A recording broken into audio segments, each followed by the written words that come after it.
សួស្តីបងប្អូនទាំងអស់គ្នា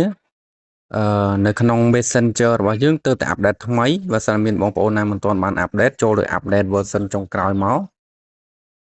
ឡូវនេះយើងចូលទៅមើលមាន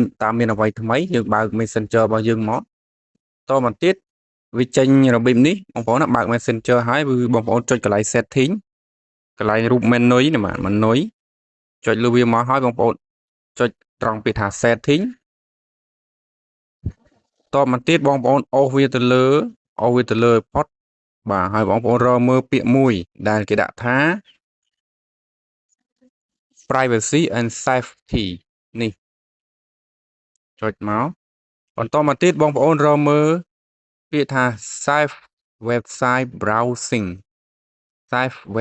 browsing ចុចមកបើសិនជាបងប្អូនមិនទាន់បានបើកកន្លែងហ្នឹងទេសូមបើកវាឲ្យចេញពណ៌បៃតងអញ្ចឹងមកណាបាទការបើកនេះគឺដើម្បីការពារនៅពេលដែលមានអ្នកណាម្នាក់ឬក៏ជនខលខូចឬក៏មិត្តភ័ក្តិឬក៏អ្នកណាដែលគេបន្លំឲ្យផ្ញើ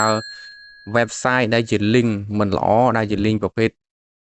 មានហានិភ័យចំពោះទូរស័ព្ទរបស់យើងអញ្ចឹងណាគឺ